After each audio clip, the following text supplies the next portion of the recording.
Castlevania 2 Simon's Quest, the second of the long-running Castlevania series, but is one that has a lot of polarizing opinion due to the fact that it changed the formula up, similar to what The Legend of Zelda 2 did. However, after all these years, is Castlevania 2 misunderstood, and is it still worth playing today?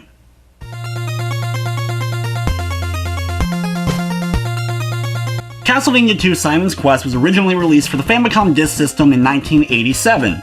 It would see a North American port for the NES in 1988, and 2 years later for PAL territories. The story of Castlevania 2 takes place 7 years after the original, in 1698. We once again take control of Simon Belmont, who after vanquishing Dracula at the end of Castlevania 1, was cursed by the Lord of Darkness. The only way for Simon to get rid of the curse, though, is by finding the body parts of Dracula that have been scattered across Transylvania by his minions, and then burning them all once he's gathered them all at one place. While some elements of the original Castlevania remain, such as the setting with the gothic tone and horror visuals, as well as of course using a whip as your main weapon, with some sub-weapons being included as well, a large portion of the game as far as core design was very much different. The game was not linear, there wasn't a stage structure to it. In fact, you could explore whichever direction you wanted to from the very get-go, though of course there was still a set path that you were supposed to eventually find and gather the items in the right order to eventually make it to the ruins of the Castlevania and finally defeat Dracula once and for all. Due to its non-linear structure, as well as just overall confusing layout, many gamers were immediately discouraged. The game does feature towns for you to visit, in fact even buying items using the game's money system, which is hearts in this case. Hearts were used as the item usage in the original Castlevania and many games afterwards, though here you can gather them to either spend in order to buy more items or sometimes have to use them as well, just like you did in Castlevania 1. One of the biggest issues with Castlevania 2, though, was the translation. This was during, of course, an era where gaming wasn't quite what it is nowadays by any means, and a lot of times developers and people that were bringing games over didn't quite put as much effort as they may do nowadays. So a lot of the dialogue from the townspeople got changed around, leading to false hints being given and other hints being so cryptic they were a bit hard to decipher. When you look at the game in its original Japanese, the hints all led you to where you needed to go and were much more useful than what they are in the North American version. Simon is still armed with his mighty whip in order to slay the many minions of Dracula. You can actually get other versions of the whip throughout the course of the game by buying them and finding certain things, including the Morning Star being the ultimate whip in the game, though it can also be upgraded and turned into the mighty Flame Whip in order to slay many enemies. In the original Castlevania, you were only allowed to have one sub-weapon at a time, but in Castlevania 2, you can have all of the ones eventually once you're able to find and buy them.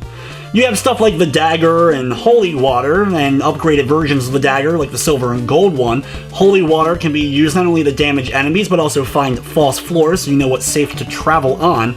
You get stuff like garlic that you can drop in order to damage enemies nearby it, and laurels, which will grant you brief invincibility. There's items also like the diamond that will throw out and bounce around the room, and flames that you're able to throw out in order to damage enemies with a big fire tower. And then there's also items like the red and white jewels that are needed in order to get through some of the more cryptic areas of the game, such as kneeling in front of a wall for a tornado to come by, or kneeling in front of a lake for a staircase to appear. Stuff like that is one of the many reasons why people don't really like Castlevania 2, that cryptic nature. You're not even sure why you're doing these things other than that's what you need to in order to progress. There are some useful hints throughout the game from the townspeople and other characters, some of which you have to kind of manipulate and translate in different ways and rearrange so the hint actually makes more sense.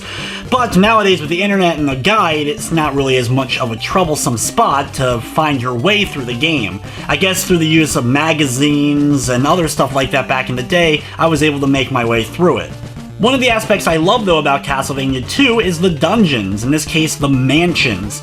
Being a big fan of Zelda 2 and the Zelda series has reminded me of dungeons that you eventually found and were able to go through, leading you to an orb that contained the body part of Dracula for that particular mansion. It was annoying that you had to go find an oak stake, buy one, and then be able to use it on the orb in order to break it, in order to get the item. But it's one of those things you kind of just end up getting used to, though if I had a choice, I would have just had the stake be infinite, like many of the other sub-weapons you get, so you didn't have to buy them in order to beat each of the mansions. The game's 5 mansions have to be beaten in pretty much a linear fashion, though you can mix it up just a tiny bit. The first one is Bodily Mansion. This introduces you to a lot of the trappings that a lot of the mansions have, with the false floors and the like. Completing it will grant you Dracula's rib, which actually can deflect fireballs. Rover Mansion comes up next, and while it's more of the same, it does contain tougher enemies. This is the first time we're really seeing the harder enemies at this point in the game, making it a bit more troublesome to get through. You'll get Dracula's heart, which you'll then be able to show the ferryman, who will then take you to a place he normally wouldn't. When you talk to him the first time, he takes you across the lake, but by giving him the heart, he takes you somewhere else, which leads you to Liuba Mansion. Here you get Dracula's eyeball in order to see some of the secrets hidden in walls, as well as you have to deal with death. The game's bosses aren't really anything to write home about. There's only 3 of them in the game, and even the final one in Dracula really isn't that much of a challenge. However, Death and Carmilla, or Vampira, can be kinda skipped. At least Death can be completely skipped, and you can actually walk right past Vampira if you want to, but you do eventually have to beat her. Death will end up giving you the golden dagger though, which is the best of the daggers in the game, so it's worth taking him out, and since it's pretty easy to do so, you might as well go ahead. Moving on from there, you move on to Bodily Mansion, which gives you the nail, which allows your whip to be increased in power, being able to destroy some walls. The 5th of the dungeons is Liuba Mansion, and this is where you fight Vampira, who gives you the special cross, or the holy cross, or rosary, which is needed in order to enter Dracula's castle. So even though you can just walk right past her in order to get Dracula's ring, you do need to beat her as well in order to get that item. Dracula's ring doesn't really do anything once you equip it, unfortunately, but it is one of the ones needed. And then finally, the ruins of Castlevania, where you go and throw all the items you've collected into a pit to burn. However, located here though is Dracula's Fang, which you did not know was left in the ruins, and because of this, this ends up culminating with Dracula being able to resurrect and face off with Simon one last time. One of their major differences in Castlevania 2 is you actually gain experience and level up similar to an RPG. When you're able to kill enough enemies, you will actually level up from level 0 up to level 6, which increases your health and lowers the amount of damage you take once you get hit by enemies. The game contains 3 different endings based on the day-night cycle. It's actually one of the first games to ever have something like this included, and while it is a bit annoying at times with the slow-moving text from day to night, as well as enemies becoming tougher at nighttime and towns shutting down, it still is an interesting and neat feature that was included, and depending upon how many days pass in the game, determines your ending. The endings aren't vastly different from a visual standpoint, but basically if you're able to complete the game in over 8 days, then you will end up getting the bad ending, which is Dracula and Simon are both killed.